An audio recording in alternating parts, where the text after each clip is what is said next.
Vernomatic Productions. Are you ready? Live from the Metal Mayhem Studios in Rochester, New York. We are gold.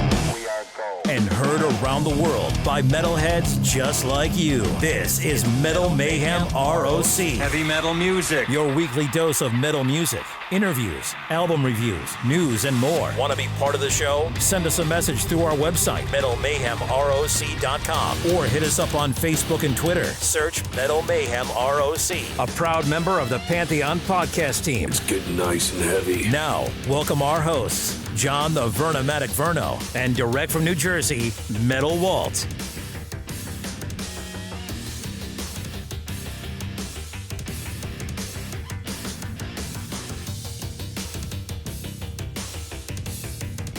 So let's get our rock photographer guest on from New York City, veteran rock photographer Bob Gruen. Bob, welcome to Metal Mayhem ROC. Oh, thanks for having me. Thank you. I'd like to introduce my co-host, Metal Walt from New Jersey. Hey, Bob, it's a pleasure. Bob, I've been looking forward to this discussion with you a while. I mean, listen, you're synonymous with the DNA of New York City and sort of the coming age of rock and roll. And I guess, like, when I think like CBGB's, Coney Island, Madison Square Garden in the 70s, I just feel like your footprints are all over there. So really looking forward to hearing about your history. So just talk to us about your career. Like, how far back have you been in the shooting business, either, let's say, as a hobby and then as like a profession? Well, I started as a hobby. My mom and dad were both attorneys, but my mom's hobby was photography. And she liked to develop and print her own pictures. So when I was 4 or 5 years old, she taught me how to develop and print pictures. You know, when I was 8, they gave me my first camera, brand new Hawkeye, simple camera. And I started becoming a family photographer. And then after high school, I wasn't really cut out for college. I tried a few, but I only learned how to drink. And, and you know, the idea of turn on, tune in, and drop out. And I dropped out to live with a rock and roll band, which actually turned into, was actually falling into the rest of my life. The first time I took pictures, I didn't have any money to get into the Newport Folk Festival in 1965. But a friend of my mom's wrote me a phony letter. I managed to talk somebody to give me a photo pass.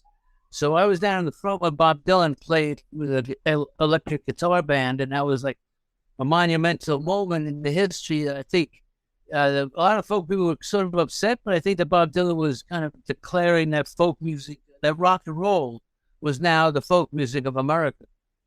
So I was there at the beginning for that in 65. But then I was living with this rock band. Every time they changed drummers, they needed new pictures. So I was taking pictures for them.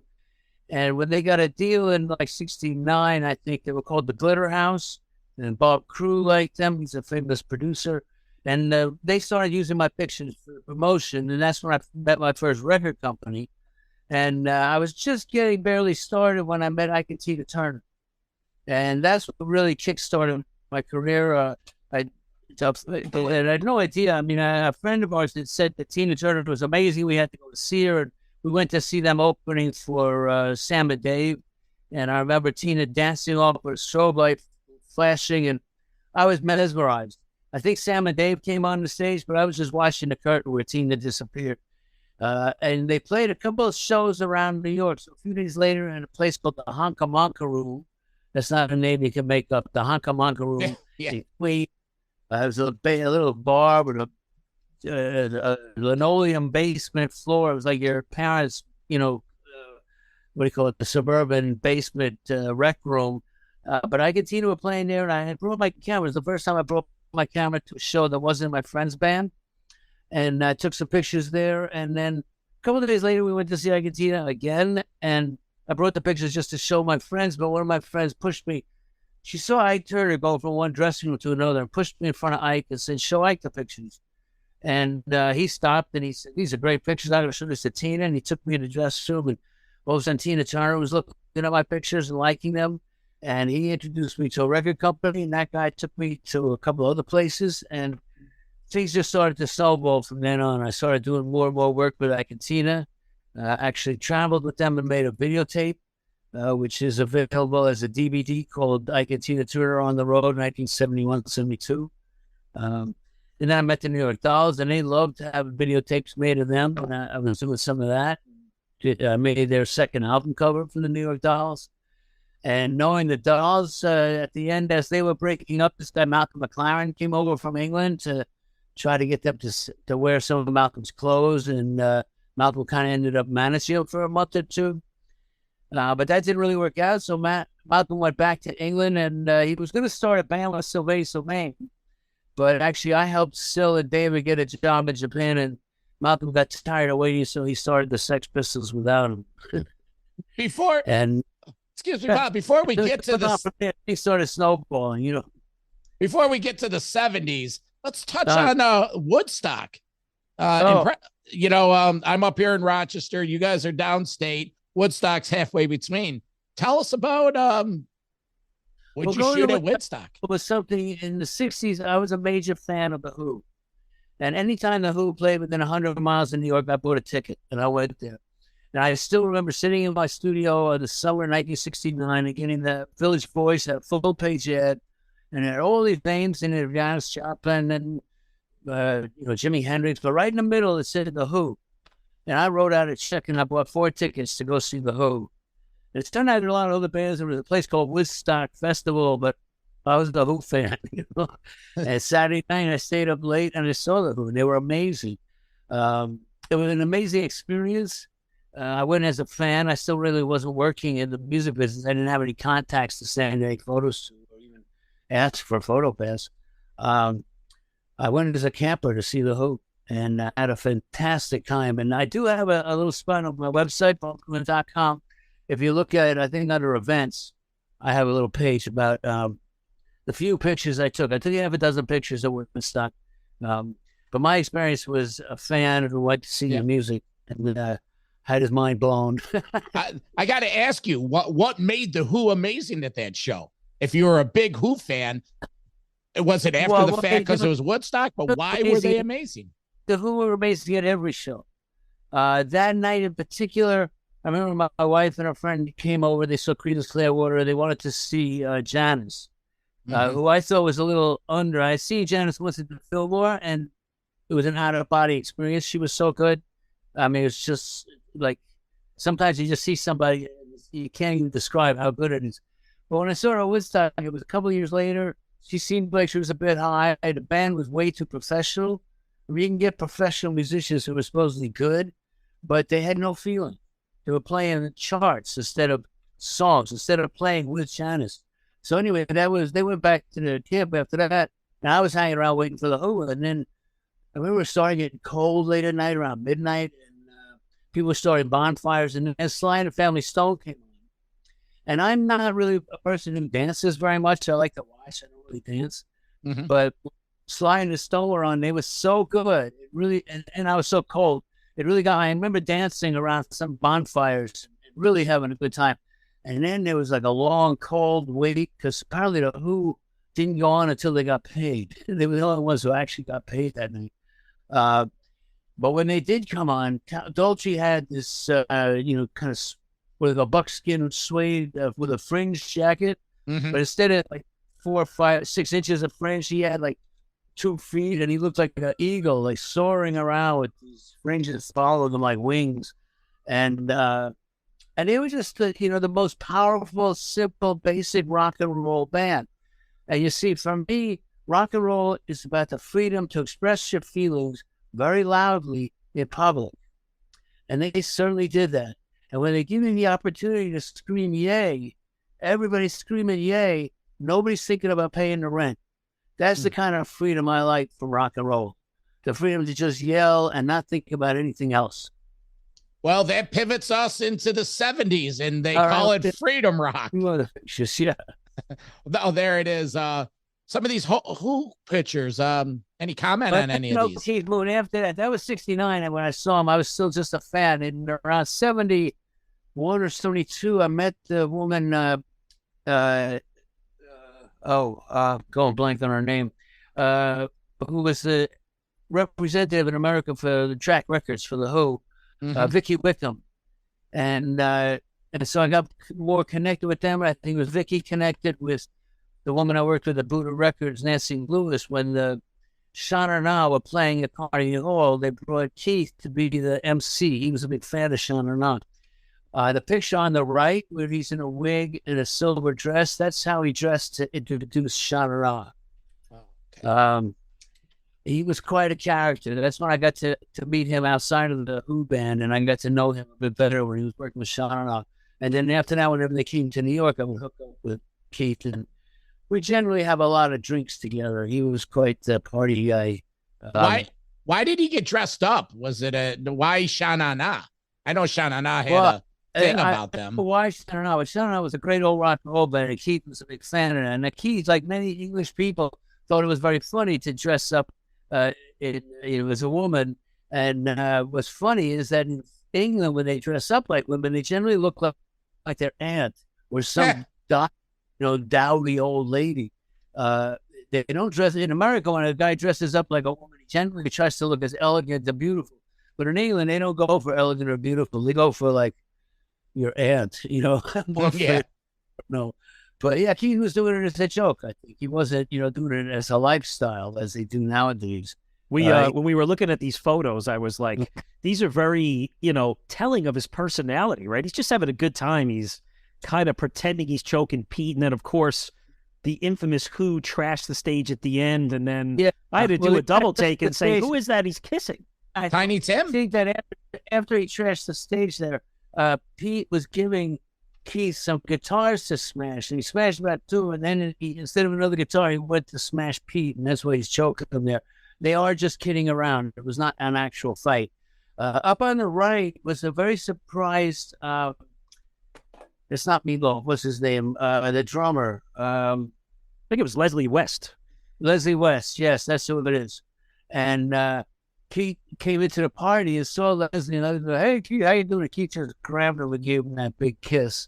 And Leslie West looks around and surprised. Hey, Bob, we want to talk a little bit about Kiss because, as you know, they recently announced their farewell shows at Madison Square Garden.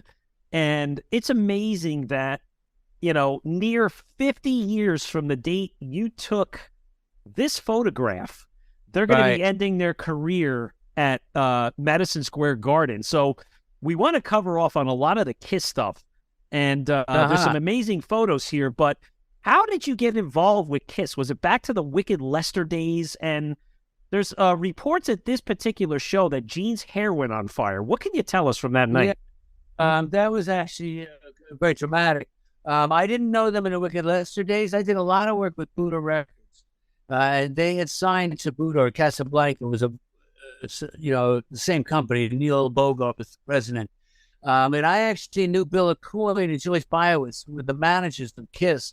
I had met them a year earlier when they had a TV show. They came from Chicago. And what was their TV show called? Okay, I'm going blank. I don't remember the name of the show, but they interviewed John and Yoko when I was in the studio with John and Yoko. And so they came back, a year later, they were managing Kiss. So I already knew the managers. And they asked me to come down to the Academy of Music, I think in the afternoon at the sound check. I have a picture of Neil Bogart, the president of the record company. Instead of a regular signing picture where they pretend that they're signing a contract on the desk, Neil posed with the band with the contract handcuffed to him. There's a picture with the contract hanging by a handcuff from Neil. And that night at New Year's Eve, they were opening for Iggy Pop, who I didn't really know yet. I had an East from Detroit. I hadn't really heard of Iggy at that point. And I remember taking pictures of Kiss and then going backstage right after the show. It was the first time I photographed Kiss. And I came to the dressing room because generally I would photograph a band and then go back to the dressing room, and whenever celebrities show up, we take pictures of the band with the celebrities. And Bill stopped me at the door and said, we don't take any pictures of the band after the makeup comes off. And I was like, what? He said, yeah, without the makeup, they don't exist. And so I went home, it was New Year's Eve. I went home to spend the night with my wife. I didn't even stay to see Iggy. I remember I was sorry about that later. But I'm a big fan of Iggy now, but back then I didn't really know much about it. But they were great. And yes, they were trying out some new pyrotechnics because they just signed in a company. They had a little budget. And they had candles on the stage. But as you know, Kiss is really into bombs and fire. And that night, Gene had got some kind of new little trick. which was a little ball that if you crush it, and throw it, it'll be a burst of flame. There's a little ball that would burst into fire. And so the point is to crush it and throw it pretty quick so that it bursts into flame in the air. But Gene crushed it and then held it a little too long, and it burst, and his hair caught on fire. And they had a roadie named Sean who just happened to be coming out on stage with a towel for Gene.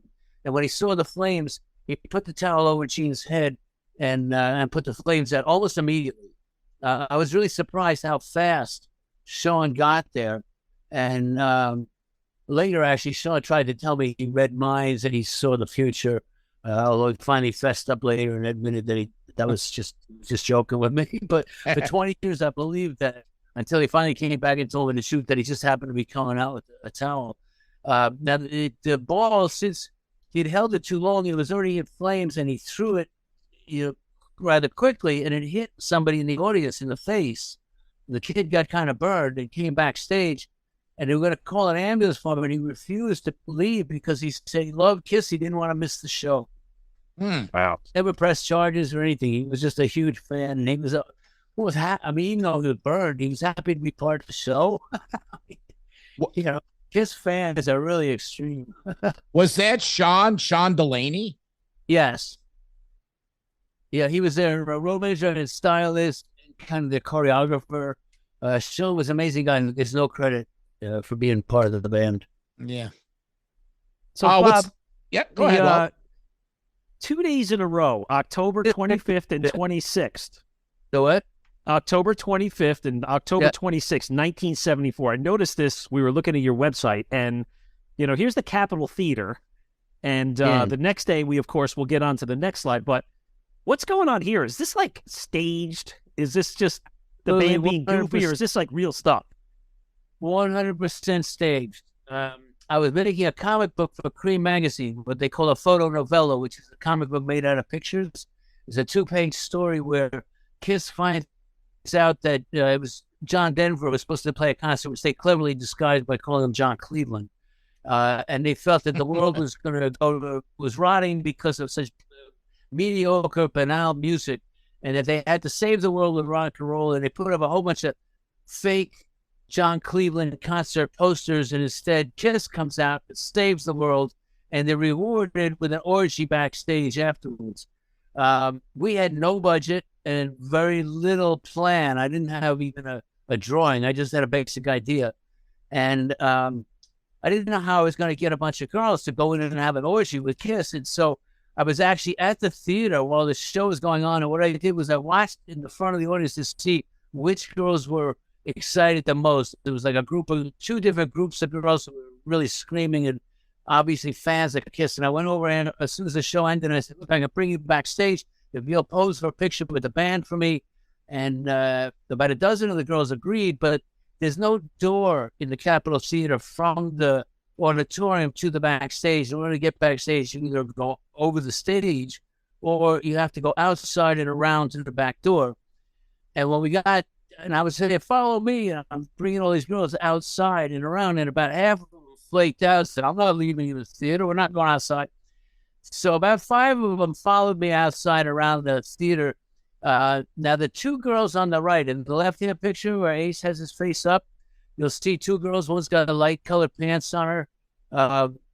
That girl is Cindy Difford, who, the 2 of them, her friend Joanne, became friends of mine. They came because they came about a month or so later. They came in the city to see the magazine and how it came out, and we ended up being friends. And in fact, I took them to CBGB's, and Cindy met Jake Rivera, who was the manager of UK Squeeze.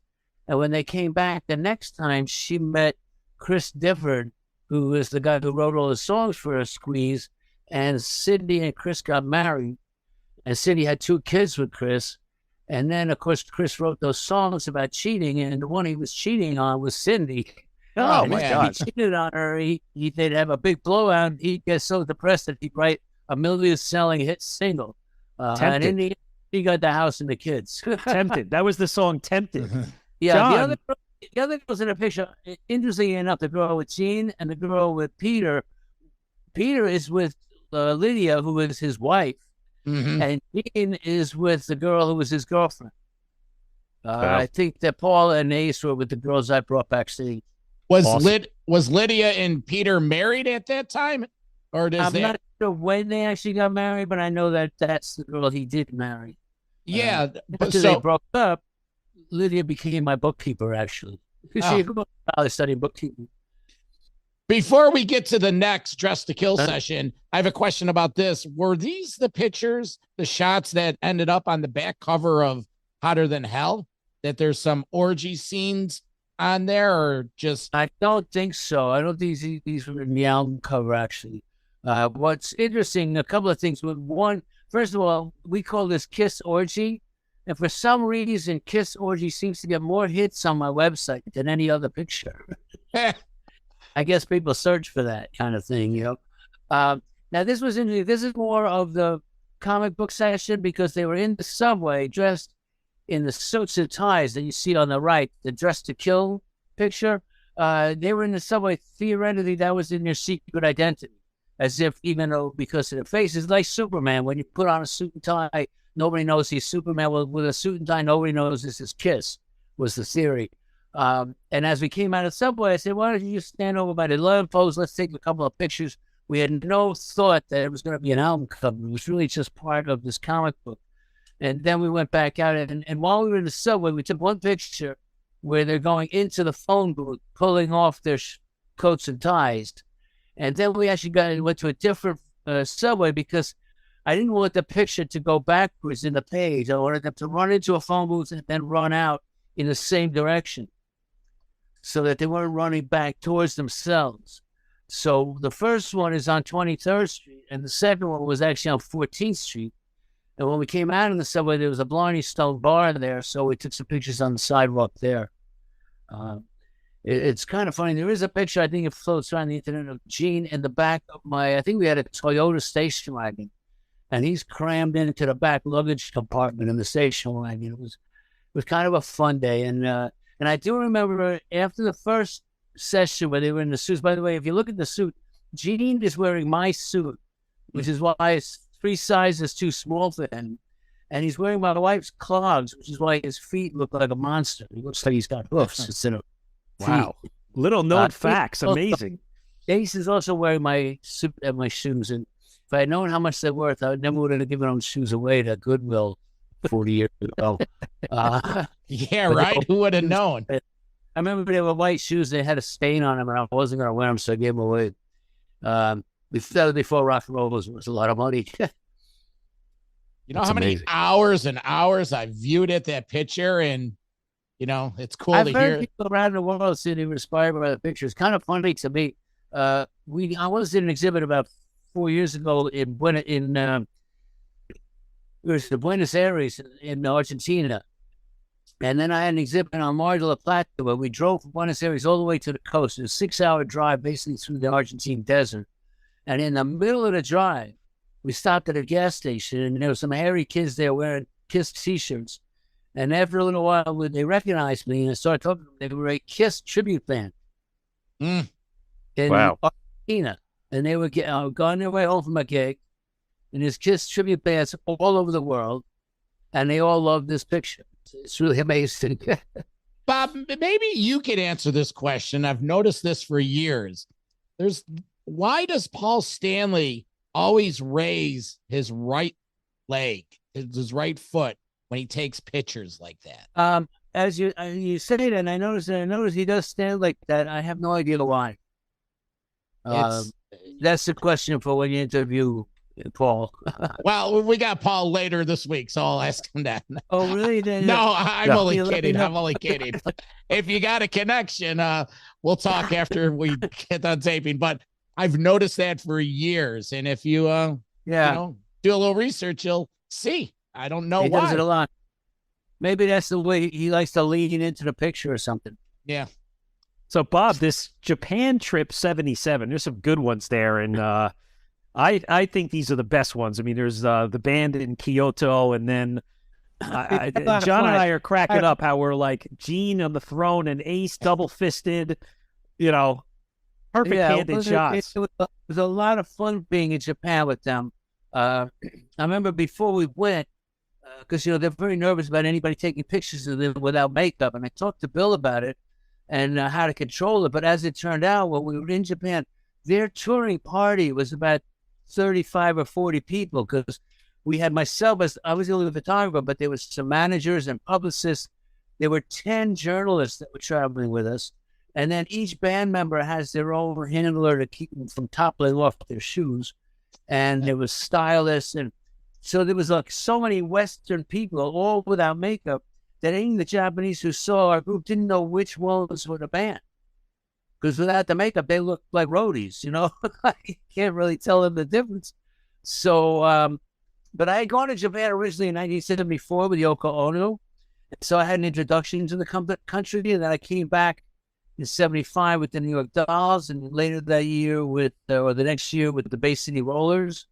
And so I had some history in Japan. So when they were planning their trip, I talked to the publicist, and I was the only one they knew who already had some history, who had an assistant and knew where the labs were, who knew how to operate in Japan. So I got the job. And it was great. We were there for I think the tour was about 14 days, but then they made a deal with Music Life, the big magazine over there, to make a special issue. I remember the publicist coming in and asking me if I would be willing to stay in Japan for another 2 weeks on Kiss's budget, which, by the way, we were staying in the Okura, which is the best hotel in Tokyo, with unlimited room service. And I said yes. I said, I'll stay a couple extra weeks, which helped me because I made more friends during that time. Sure. And I ended up actually, in 1979, a couple years later, I went and I got my own apartment in Tokyo, because it's such an interesting culture and it's so welcoming to artists. So I spent 79 and 80, the better part of that year in Tokyo in my own apartment. But I remember Gene saying, the picture, let me sit on the toilet here. And I thought, oh my God, that's disgusting. And I didn't know who was going to publish a picture like that. But I do remember the first time it was published was an interview he did with Playboy magazine. They thought it was very funny. So it was actually published in a pretty big magazine. The night with Paul was when he came back. In Japan, a lot of fans give presents to the bands. Yeah. And Paul had gotten all 3 of these, and I think probably several more in different sizes. I think he's got one of them tucked under his arm. All these little dolls of himself. And so he kept his makeup on after the show. He came back to the hotel so I could take a picture of him in bed with his dolls. The one up on the right is one of the few times that Kiss appeared in photos in costumes other than their Kiss costumes. Very rarely do they ever wear anything that is not their official. It'd be like Superman wearing a kimono or something. It's like Kiss is Kiss in the costume. Without the costume and makeup, they're not Kiss. That's a funny thing about a superhero. Any of those superheroes, they have to have the cowl and the cape, or they're just Peter Parker, Yes. So when Kiss puts on another outfit, like these kimonos, it's very unusual.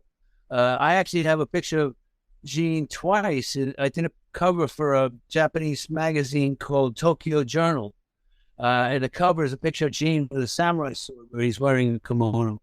But it's very unusual for them to do anything like that. Now, the Buddha, the statue that they're sitting in front of, happens to be a very sacred memorial to the dead, which I did not know when we went there. I went around Kyoto the day before because the magazine that we was working with, Music Life magazine, was going to do a special issue with Kiss, and they were paying Kiss for exclusive pictures. But they needed pictures to show that Kiss was in Japan and not just backstage, because all the backstage pictures could be done anywhere. And they needed proof to show Kiss in Japan. So Kiss agreed to do a day outdoors in Kyoto, which is the ancient capital. And the day before, I went around Kyoto with one of the tour people, one of the Japanese people, to show me different sites. And I took Polaroid pictures of like 10 different sites around Kyoto. And then that night I met with the band and the managers, and I showed them all the Polaroids. And we picked out 4 places that they liked the look of, decided to go to. So the next day we get a bus for us for the band and the journalists, and there's like 30 people that are coming to this photo shoot. And I got the same cab driver I had the first day, because he knew where he had taken me. And I showed him the Polaroid picture. I said, take me back here. And then he took us right there, and the bus followed us in a taxi. And so it got kind of crowded. But then when we went to the first place, that Buddha statue, I remember as we were coming up the hill, I saw the promoter kind of going down the hill rather quickly. Now, I didn't understand why Mr. Udo was running away because we were just arriving. And I got there, and some Japanese people trying to talk to me. I was pushing them aside, saying, I'm busy. We have to take this picture. And I told the band, get over there in front. Let's get this angle. We've got to get the lighting right and the band right and everything's lined up. And I started taking pictures of them. And there's some Japanese person still trying to talk to me. And I'm still ignoring them. And finally, they talked to some of the Japanese people in our party. And then they explained to me that we are desecrating this memorial for the dead. And that by bringing this chaos of this rock band, it's really disruptive to their serenity. And so we had to apologize profusely and be a quick exit. My dad always told me, my dad said it's easier to apologize than ask for permission. Sure. It's easier to ask for forgiveness than permission. That's what he said. Right. We're going to touch on a lot of big superstars, but before we wrap up Kiss, you were there when they were the biggest band in the world. Was it really? Now? No, well, in Gene's eyes they are. But in 1976, 77, were they like the biggest band in the world? Oh, 66, 67, they were huge. By that time, they were huge. Now, if you look at the 1974 picture, the Dress to Kill, that was 74, right? I think, yes. If you look at those pictures, Just to Kill, when they were on the sidewalk, people didn't know who they were. In the background of the Dress to Kill picture, there's a woman in a car driving behind him, and she's just got this wide-eyed expression, like, what the hell is that? Mm-hmm. We were just out on the sidewalk walking around. I had no bodyguards or handlers. It was just me and the band, and nobody said a word because nobody knew who they were. Sure. Yeah, but 3 or 4 years later, they were huge. People in Japan were coming to their concerts in makeup, copying them already. Oh, yeah. Well, it's unprecedented how in that 2.5, 3 year period, as soon as Alive 1 came out, it's been documented, they just exploded beyond, like, you never see it. But I was just asking, because you were an insider, you were there, did you realize, were they the biggest band that you've ever shot in that like in your career? Well, for that period? Led Zeppelin was pretty big at the time. They had their own airplane. And that was 2 years earlier. You know? We'll get the Zeppelin. We'll go right to Zeppelin. Here we are. Here's the airplane picture. Yeah. They were pretty big too. I don't know who's big. I don't really make lists like that of number 1 and 2 and stuff. Bob, where was this picture? Was this at Kennedy Airport? And were you on the plane with them? Where were you guys going? It's actually Teterboro Airport, although I titled the picture New York City because Teterboro is a New York airport and they just have trouble writing in Jersey. No offense down there, but I'm a New Yorker. What can I tell you, Hugh? But anyway, that was the first day I met Led Zeppelin. I had no idea who they were. I was not really into that kind of metal screaming. I was more into Chuck Berry and, and the folk music. And actually was hanging out with the New York Dolls and Kiss and Alice Cooper when Led Zeppelin was coming around. But I remember getting a phone call in the morning and Lisa Robinson asking, can you come to Pittsburgh today with us, Led Zeppelin? And I said, Pittsburgh, how are we going to get there? And she said, well, they have their own airplane. And I said, well, in that case, I can come. And when we got to the airport, I think it was Robert or Lisa said, let's take a picture of the airplane. And it was very casual. We just walked over to the wing there and they just stood and we took the picture. And I have another picture of the plane actually, because they didn't own the plane. It was owned by somebody, I forget exactly who the real owner was, but it was a company that was called a Starship Enterprise One. And when you rented it, they was putting your name on it. So 1 month it said Rolling Stones, 1 month it said Alice Cooper. Another month when I went on it, it said Elton John. I have a picture of the plane in the background with Elton standing on the tarmac, and way in the background is this plane. It looks like a little toy. But in this picture with Led Zeppelin, they're so close to it that the plane is so ginormous, it doesn't fit in the picture. and it makes it look much, much bigger. And it actually was a very comfortable plane. It has like about a dozen first-class seats in the front and a whole lounge section in the middle that had banquets and a brass bar with a piano keyboard and an organ keyboard built in.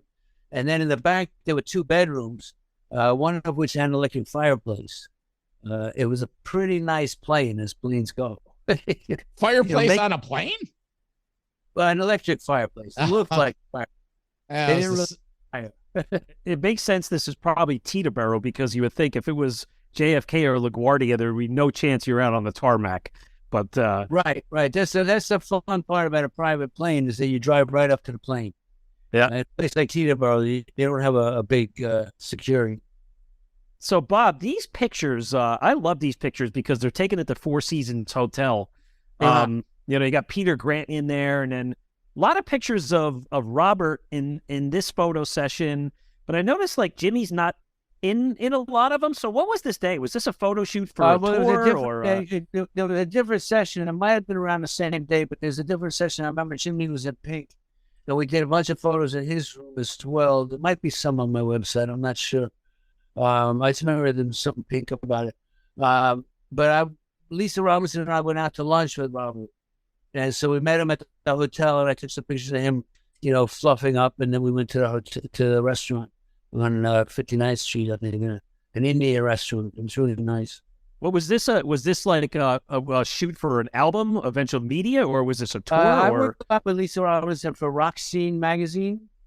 Rock Scene was a magazine that covered the whole scene. So instead of just pictures of people on stage, we had pictures at parties and on tour and in hotel rooms, and really covered the whole scene of rock and roll.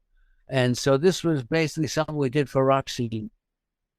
I did a lot of sessions but then Rock Scene was American magazine, so I could use these magazines in England, France, Germany, Japan, wherever I had other contacts. And so they've actually been printed around the world. You mentioned Lisa Rob. Go ahead. I was just going to say, it's very rare to have a picture of Peter Grant with the band. Peter Grant was not photographed very often. He's the guy with the beard with the band up in the middle of the big guy in the middle of the picture.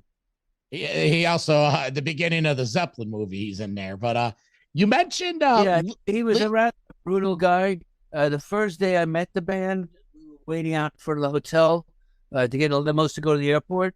And the first thing I saw, there was some autograph, maybe 8 people, little kids, fans with the autograph book.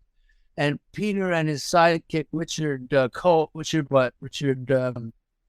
I forget his name. But anyway, he had a really mean kind of hitman sidekick. And the two of them came out and walked in a limo right through the autograph kids, as if the kids weren't there. They hit them as if they were bowling pins. Like, they just knocked these kids sideways. They didn't push them out of the way. They didn't say, excuse me. They didn't walk around. They walked right into them and banged into them as if they weren't there, as if they didn't matter. And the kids fell down. And I made a decision right then to not ever be in front of Peter Grant if I could avoid it. He was just a very mean, brutal kind of guy. Richard Cole? Who was his name? Yeah, it was Richard Cole. Yeah. The two of them were just mean and very violent, physically violent. So that's why I never really had a lot of connection with Led Zeppelin, because I didn't want to know them. You mentioned Lisa Robinson, the journalist from Rolling Stone, and a couple months ago we had a chance to speak with Steve Rosen, rock journalist, and Steve spent 10 or 12 days with Zeppelin in '77. Do you remember Steve, and you ever cross paths with Steve? He was a rock journalist. I didn't spend days with Led Zeppelin. I spent that one day when I went to Pittsburgh, and then I saw them either at a party or at a concert. Like I said, I didn't get along with Peter Grant. I didn't want to be around them, so I didn't try to spend any time with them. Okay. It's funny. I mean, back then the band hardly ever talked to me because I wasn't a girl, so they had no interest in talking to me. But nowadays, that everybody's sober, they're actually very nice. Robert, Jimmy, whenever I see them, they're very nice, very polite. Bob, I'm a big Black Sabbath fan, and I love this photo because it's Sabbath in the very early days, 1971, sitting in Central Park. I know on your website you don't showcase a lot of Sabbath. You only have a couple photos, but Take us through this day, because I'm sure they were coming through New York. I think doing some research the night after this date, they played out in Staten Island. So, and what about interactions with Ozzy around this time? What was that like early in his career? Very early. I really didn't know who they were. I was hired by Warner Brothers Records. There was a gay nightclub called The Sanctuary on 43rd Street. It used to be a church. And since it was no longer a church, it was a nightclub. They could rent it in the afternoon, and it was very Gothic, old-fashioned kind of church.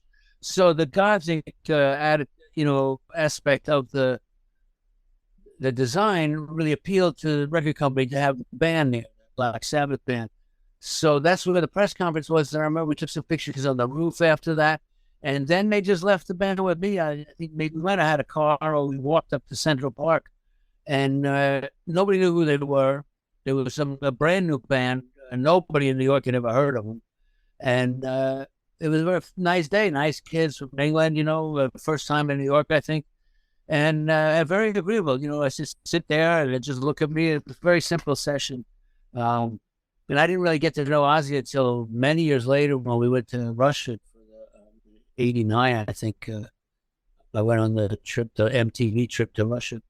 And actually, I didn't really talk to Ozzy until a couple of years after that. About 6 or 8 years ago, he did a video for John Lennon project where he went to the Imagine Circle in Central Park, and the producer asked me to come along and take some pictures. And that's the first time I really talked to Ozzy, and I was quite surprised how intelligent and sober he sounded. Most of the public pictures of him, he's pretty loopy and doesn't seem to have a cohesive thought. But when I talked to him, it was actually quite smart, and a big fan of John Lennon. Very, very impressed by John Lennon, influenced by John Lennon. Was that in 2010, that Central Park? Somewhere around there, yeah. Yeah. You guys know all the facts more than I do. I don't keep track of all the facts like that. Well, we've been doing our research, and we've been looking at this, and we were amazed. Like these Alice Cooper pictures. Christ. Yeah, I was pretty early on. I met a publicist who worked with him, and he was a lot of fun because he was such a visual character. And certainly the day with Salvador Dali was one of the more unusual and more interesting days I've ever spent. Dali was a madman, but he did explain his art, and he made a point of saying that it was all about Confucianism, and that the idea is that nobody ever really knows what's going on, and we live in a perpetual state of confusion. What he's holding in his hand there, that he called the brain of the pop star, which had a chocolate eclair in the middle and a bunch of ants running on it trying to get to the eclair. He put that behind Alice while he was filming the world's first moving hologram. The hologram where Alice actually moves and looks like he's singing. And Dali wanted Alice to wear diamonds and sparkle. And he wanted the diamonds to have a real sparkle. So that's something like $20 million worth of the diamonds from Harry Winston Company, which was a funny part of the session because the elevator door, we were in a crummy loft in Midtown where the film crew had set up to make the film for the hologram. And the elevator door opened on the inside of the loft, and a little man with a bowler hat walked in with a very beautiful girl, and behind them was a large thug with a machine gun. And he was guarding the diamonds. And the man with the bowler hat went to a little table, and he opened up his attaché case. He gave a little velvet pillow to the pretty girl, and then he put the diamonds on the pillow. And then the girl went over and presented them to Dali, who put them on Alice. Wow. And the thug didn't move until the diamonds were back in the case, and the guy was back in the elevator. So they weren't going anywhere. The one was in the middle, that's Wolfman Jack, the famous DJ, sitting on Alice's lap as, little Lord Fauntleroy talking to Santa. That was in my studio. That was a very funny day. The two of them are each, hilarious professional comedians. And to see them together spontaneously was a fun trip. I mean, it was all fun until they started hitting each other with the presents. And I can't really see it too clearly in this picture here, but they're sitting in a very treasured chair that my parents got from my grandfather before I was born.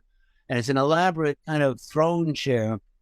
And I used it for the picture. When they started throwing the presents around, I thought they were going to throw the chair. But I remember having to pull the chair out of the shot before they wrecked it. The one with Liza Minnelli was just in a recording session. They had a lot of business singing backup on a song, and I just happened to be there that night when they were recording. And the one on the right actually is George Burns and Jack Benny with Alice. Somehow Shep had got this great idea to give them the Alice Cooper Award of something, which is that plaque that Alice is holding with a stake on it. That's the Alice Cooper Award that he was giving to George Burns, and they got Jack Benny to show up and help present it to George Burns. And it's just the funniest picture to me because Jack Benny and George Burns are from my father's generation, and Alice is very much from my generation. And the fact that these old professional, serious A-list stars accepted Alice and put Alice on a different level, because Shep has this theory of guilt by association, that if you're seen with famous people, you're famous. And he's constantly getting Alice. Back then, he would constantly get Alice with famous people like Liza Minnelli, Wolfman Jack, or even Dali. He ended up on the Muppets. Yeah. Well, it works. It's amazing. Before we, how old do you think Jack Burns and the other guy are? Jack Benny. How old were they at the time? Probably late 70s. Then I would think, or 80s. Yeah, they were pretty old. I mean, they were my dad's age. My dad was mid-70s at that point. Was late 60s. I just remember, I mean, Jack Benny is famous for looking confused, and he's kind of looking around like, what am I doing here with this guy? And for me, just because they were established A-list, very center, mainstream society figures. And for Alice Cooper, who was decidedly not mainstream at all back then, to be seen in the company of these two major stars was a real surprise. And the fact that they welcomed Alice, they really kind of helped my opinion of Alice as a professional. Alice is a consummate professional, one of the best. What's sort of awesome is that was 50 years ago, and both Alice Cooper and Kiss are just as popular as ever. And they're still working today. They're still selling out concerts. And they're good, if not better than ever. Yeah. And all these live shots, Bob, they're great, but Alice is still out there. I saw him a year ago, March 2022 in Newark, and he's, got the baby out, dead babies, the guillotine, the boa constrictor. He's just sober now. On stage, he doesn't look a day older. His show is as good as it ever was. It's always scary. It's always frightening, and it always has a positive moral at the end. The bad guy always gets punished, and Alice survives a hero. Well, both bands hide behind makeup, so they got a little bit of a, that's one thing. If you're wearing makeup all the time, you never grow old. No. Hey, Bob, we want to get into a little bit about the 80s now. Yeah, this is two of the funnier bands I saw. And AC/DC had played a headlining show at the Academy of Music on 14th Street, but then came down for a secret show at CBGB. I, at the time, didn't really know who they were, this Australian group. I knew nothing about them. And but they were playing at CBGB's late at night. I took like 10 pictures. It turned out to be kind of a historic moment. Nobody else was there to take pictures, so this is about the only one that's decent from that night. It was kind of dark in there. But it is a historic moment when AC/DC played at Spinal Tap. Played at CBGB. Now, the other one is also kind of historic when Spinal Tap actually came out as a band because, they weren't a band. They were actors. That was a movie. That wasn't a real band. So the fact that they were getting so popular because the movie was so good, that they then came out and did a tour as a band. They all learned how to play their instruments. Not very well, but they learned how to play enough to be Spinal Tap. And and it was a big deal that Spinal Tap was at CBGB's like a normal band because there was nothing normal about Spinal Tap. They had AC/DC show. That was the two shows in one day. Is that what they played the Academy of Music, and then they came straight over to CB's to play a late night set. Yeah. Secrets. I interviewed the author, Jesse Fink, that did the book Bond, The Last Highway, the last 2-3 years of Bon Scott's life. And he talked about that, about the whole CBGB situation where they played a gig and they wanted to, because AC/DC always felt that they were a punk band. They were, they had punk vibes to them, and they wanted to get into that place and be with their people, as they would say. So by the mid-'80s, CB's was known as the perfect place of punk rock, and a lot of bands wanted to play there for the experience, and just for a portfolio saying I played at CBGB. Yeah, and the place was small. It was the size of it was small. It was closet. Billy used to keep these 2 Doberman pinchers in the bar at night to kind of protect it, and he wouldn't walk them, so there was like little piles of dog, refuse around the club. You had to be careful where you step.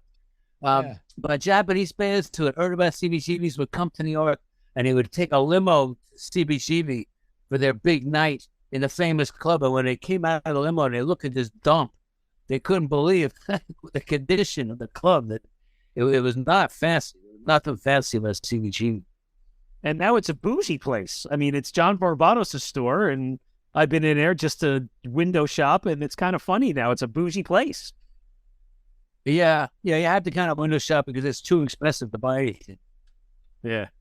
The last time I was in there, Glenn Hughes played a show for John. I had to be 10 years ago, and it was kind of cool. They just set it up at night. Yeah, when he opened it, he used to close once a month and actually take all the racks of clothes and put them in a trailer in the back in the alley, and he would put a stage in and actually have bands playing at CBGB.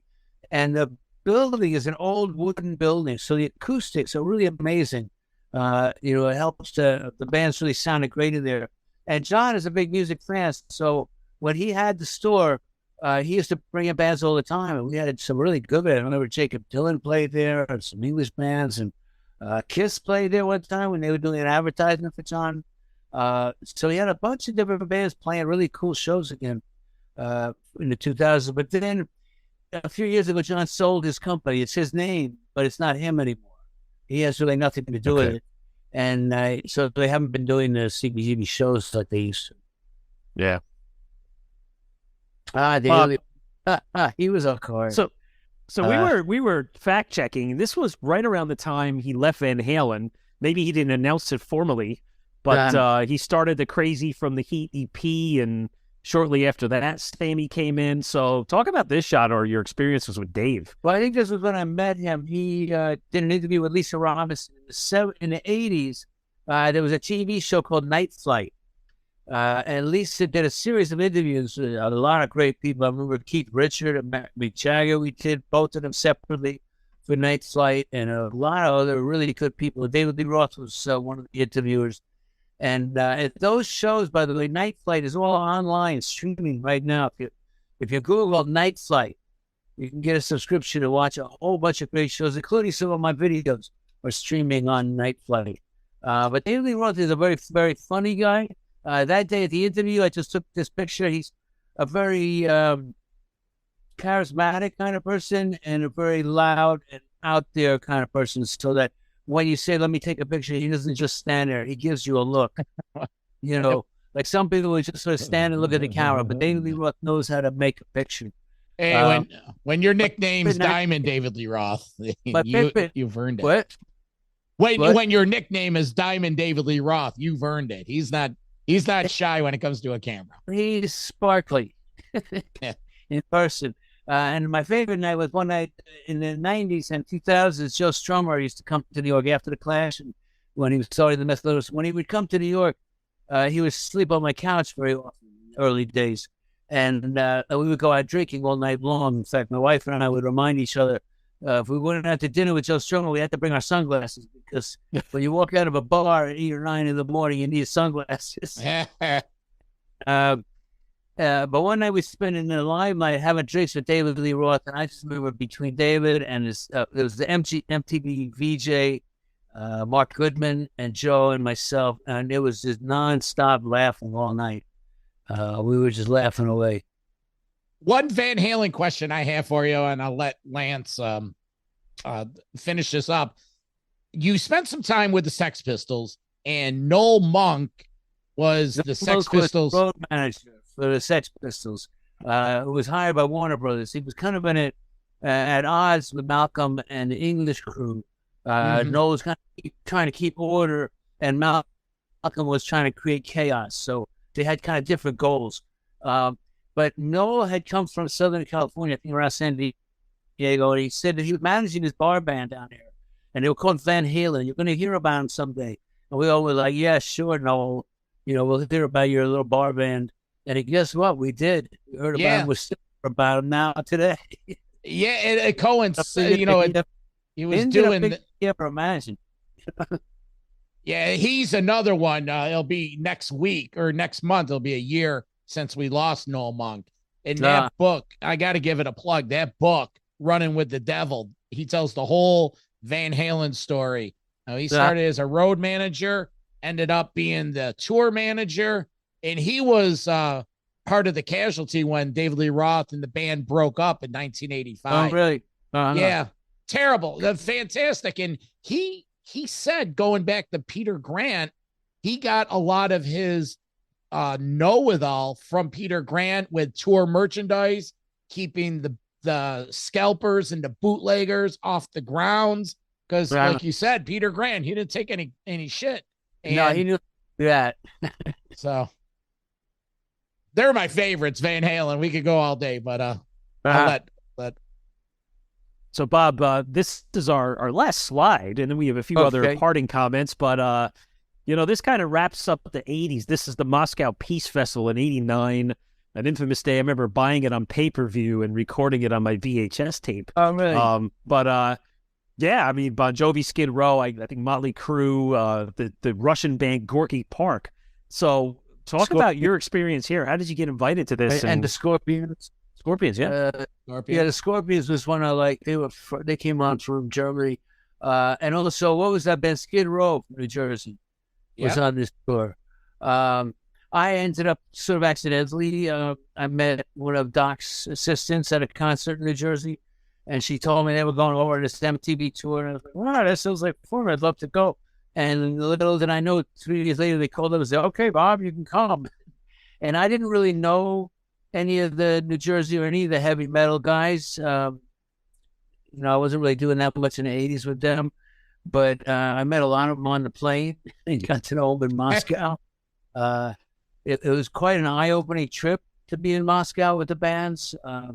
Because at that point in 89, it was still communist, but it was in what they call glasnost, which meant it was like a year or two of conversion from, the time they were kind of phasing out the communist Soviet Union, and they were becoming, a more independent Russia. And the people in the country were really feeling more independent at the time. They're not nowadays, but back then, they thought they had a chance to be more free, and the concert was an amazing thing for them. That that the American rock and roll in the stadium in Russia, the people loved it. And but it was funny, was the only one they really knew well was Ozzy. And I just remember all the kids, the fans out in front of the hotel going, "We want Ozzy. Where is Ozzy? We must see Ozzy." And they didn't know. Bon Jovi went out in the middle of Moscow to do some, some sightseeing, where he just kind of opened a guitar on a sidewalk and started playing. Nobody knew who he was. They had no idea. They all go, "Where's Ozzy? We want Ozzy." Wow. Now, Bob, was this show before the Roger Waters Wall show, where they officially tore the wall down? And I know that's Berlin. I know that's Berlin, but it was around that same period. Yeah, I don't know. You'd have to look in the history book. I don't remember what date the wall came. I do remember it was still Soviet Union, but it was in the process of moving away from it. Did you have you ever? I noticed we look at your website and we're always thinking other bands. Like, had you ever shot Pink Floyd or Roger Waters through your history? Not a lot. I took pictures of Pink Floyd for a record company for an album when they played at Radio City Music Hall. And I wasn't really into it. I didn't know who they were. And they were playing this mesmerizing concert where I would say 80 to 90% of the audience was tripping. And I wasn't. and I had a job to do. And I remember Radio City Music Hall is a very, very big theater. Yep. And it's a long way from the stage to go all the way up the aisle to the lobby, and then to go around and come back down. So I decided to go through the audience, and I'm like stepping over people, going, excuse me, and all these people are like dreaming and tripping, and I'm just pushing through, going, excuse me, gotta get through. So I remember being really obnoxious that day. I didn't do it again after that, because after that concert, I realized that's not really a good way to operate. What about Grateful Dead but shows? I didn't really got into their music very much. It was too trippy for me. Did you shoot any Dead shows or get any taste of that? In the early days, yeah, I liked the Dead a lot in the 60s, and then I got to meet them in the 70s, working with Warner Brothers. I remember one time, actually, I don't think the Dead were there, but they had a stagecoach with Zachary, the DJ, driving down 34th Street to introduce a new record. And I remember, thanks to the Grateful Dead, I got to meet Zachary, who was amazing, fantastic, DJ with great sense of humor. But the Dead I've photographed several times, and in fact, there's stamps, I think, from Montserrat and what's that country? Mongolia made a stamp of my picture of Jerry Garcia. There's two. There's one old Jerry, who's got a beard and gray hair, and there's a young Jerry where he's got a dark black beard. We call him Old Jerry and Young Jerry because I saw him at the beginning, and then I saw him in Albany a bunch of years later. I saw the Dead a few times, a couple Buffalo outdoor shows. And, I'm a metal guy. It was the 80s. I was there for the party. But you know what? The funny thing is, when I hear the Dead now, it brings me back to that time, the 80s, when I'm in my mid 50s. So that was my period. Well, for me, it was early 70s, driving that train, Coke, those kind of songs. That's when I liked the Dead. There was a time actually that many years later, I guess it was in the 80s, when they played Albany, and then I was in touch with the road manager. He got me the photo pass for Albany, and then I told him I wanted to come in New Jersey, and that some friends of mine were coming, and he said, no, it's way too crowded, and he couldn't help me out. He couldn't even give me a pass, which kind of pissed me off. But my friends were from Japan, and they just wanted to go and see the tailgate parties. They wanted to see the famous Grateful Dead, parking lot scene. So I drive them out there. We're in the parking lot, rolling around. And we happen to be near the backstage gate, and somebody at the theater, somebody else who, not the Deadhead, but somebody who worked for the stadium, Shea Stadium, not Shea Stadium, a Giant Stadium. He knew me, and he said, "Oh, Bob, come over, I'll let you guys in." And he let me and my friends in. And as we're walking in, the Grateful Dead guy, so he said, "I told you I didn't have pass of you." Oh, but this other guy did it, so we know. Yeah, I said, "My friends just want to see the party guy. Somebody invited us in." That's funny. You never know. People think I have a gold pass because I'm Bob Gruen, but actually, every time I get into a show, it's a different way, a different person, different connection. Any chance you get a chance to shoot Kiss at the Garden in December? I'm still working on that. They should commission you. They should. We'll see if it happens. I know Doc well. They like me, but their organization is not fantastic. Let me just put it that way. It's hard to get things done with that, man. I was going to make a book of my pictures, and Gene agreed, and Paul agreed, and Doc agreed, and their lawyer didn't want to know about it. He just wouldn't answer my emails. It's really a shame because I think a lot of people would like my pictures, and if they do, they should write to Kiss and ask them about it, because the band agreed, the manager agreed, and the lawyer just didn't answer me emails. Didn't want to know about it. It was kind of surprising. I'm really sort of upset about that, but we'll do our best to showcase the photos that we could on Metal Mayhem ROC for you, Bob. Good. All right. So, hey, speaking of books, I want to give you the opportunity because you did put a book out a couple years ago called "The Right Place and the Right Time." Talk a little bit about this and where fans can buy that. Where did I just put it? Okay. Yeah, after 20 years of thinking about it and working on it, I finally made my autobiography, Right Place, Right Time. It's out now. It came out in 2021 as a hardcover. There are still copies available online. Then last year, 2022, it came out as a paperback. So it's available wherever books are available. I'm very proud of it. It sums up my life story, mostly the good parts. Yeah. And, I kept it kind of G-rated. It's not a self-confessional. I don't get into any dark stories. I don't settle any scores. I just tell a good story that people find very interesting and amusing, and it's an easy read, and go right place, right time. So I hope people can get it and find out more about my stories. That's great. Well, we couldn't let you go without, of course, stating the obvious, and that's the John Lennon photos, the New York City with the sunglasses. It's probably hanging in 5 million houses across the globe, but, you know, you're probably one of a kind that had a personal relationship and friendship with John and Yoko. Just give us a 2-minute recap on your friendship at that time with those guys. Well, of course, I was very excited when I first heard they came to New York, and then extremely excited when I got to meet them through an interview. I remember walking down the hall to meet them, and I was shaking and trembling, and I knew I couldn't take pictures shaking like that. And I took a deep breath, and I said, you know, it'd be good if I could work with them, but the only way it'll work is if I relax and I do what I do, and there's some miracle they happen to like what I do. And there was a miracle, and they happened to like what I do. And I got to know them pretty well. We actually had developed a friendship and a trust. I'm still in touch with Yoko today. Sean introduces me as his uncle. Hanging out with John and Yoko was one of the better experiences of my life. John was one of the funnier people I've ever known. He turned almost every sentence into a laugh. He was fantastic with the puns and the one-liners. I wish today I could see him on Twitter because he was hilarious in person. And he was very perceptive, and I would always learn something whenever I saw him.